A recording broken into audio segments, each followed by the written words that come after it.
ప్రజలకు అవసరమైన మౌలిక వసతుల కల్పనలో ప్రభుత్వం ముందుంటుందని ఎమ్మెల్యే మహమ్మద్ నజీర్ అహ్మద్ తెలిపారు. బాలాజీనగర్ నుంచి మొండిగేటు వరకు 2 కోట్లతో చేపడుతున్న డ్రైన్ నిర్మాణానికి శనివారం నజీర్ శంకుస్థాపన చేశారు. గతంలో తూర్పు నియోజకవర్గంలో ఎప్పుడూ లేని విధంగా అభివృద్ధి పనులు కూటమి అధికారంలోకి వచ్చిన తర్వాత జరుగుతున్నాయని చెప్పారు. అభివృద్ధి పనులకు ప్రజలు కూడా సహకరించాలని విజ్ఞప్తి చేశారు. పార్టీ నాయకులు, కార్యకర్తలు పాల్గొన్నారు.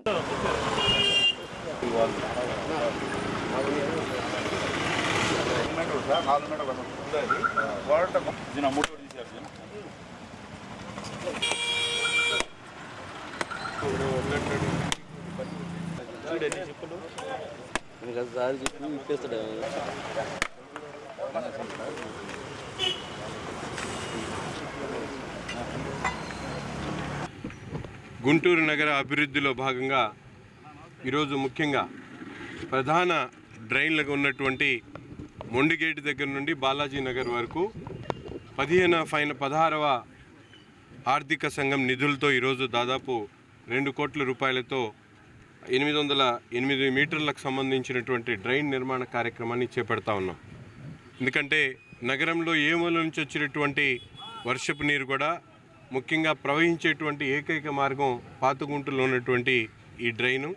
దీన్ని పూర్తిగా చాలా సంవత్సరాలైంది పూర్తిగా శిథిలావస్థకు ఉన్నటువంటి ఈ డ్రైన్ని వచ్చినటువంటి 16వ ఫైనాన్స్ కమిషన్కి సంబంధించినటువంటి నిధులతో దాదాపు ఈరోజు 2 కోట్ల రూపాయలతో ఈ అభివృద్ధి కార్యక్రమాలను ఈరోజు చేయడంతో పాటు ముఖ్యంగా విజయవాడ రోడ్లోని వాసవి నగర్ దగ్గర నుండి కిమ్స్ శిఖర హాస్పిటల్ వరకు కూడా ఈరోజు అదేవిధంగా 265 మీటర్లకు సంబంధించినటువంటి డ్రైన్ని నిర్మించేటువంటి కార్యక్రమం.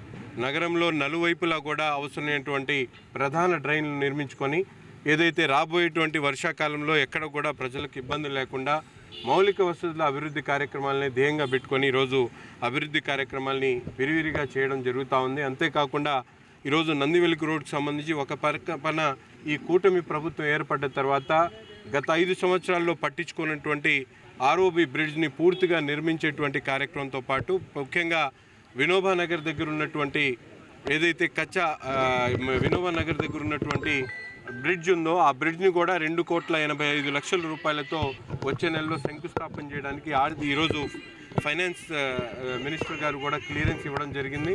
ఆ కార్యక్రమం కూడా పూర్తిగా ప్రారంభిస్తాం. 60,000 మంది నివసించేటువంటి పాత గుంటూరు ప్రాంతంలో గత 15 సంవత్సరాల నుంచి జరగనటువంటి అభివృద్ధి కార్యక్రమాలు ఈ 2 సంవత్సరాల్లోనే నేను శాసనసభ్యుడిగా గెలిపిన తర్వాత కూటమి నాయకత్వంలో ఈరోజు ఈ కార్యక్రమాలన్నీ కూడా పూర్తి స్థాయిలో చేపట్టడం జరుగుతూ ఉంది. అంతేకాకుండా రాజీవ్ గృహకల్పకు సంబంధించి ముఖ్యంగా అంగన్వాడీ సెంటర్ లేకపోవడంతో తిరిగి ఈరోజు అక్కడ కూడా అంగన్వాడీ సెంటర్ని నిర్మించేటువంటి కార్యక్రమం, ఒక సబ్స్టేషన్ని కూడా ఈ ప్రాంతంలో నిర్మించేటువంటి ఆలోచనతో ముందుకు సాగుతూ ఉన్నాం.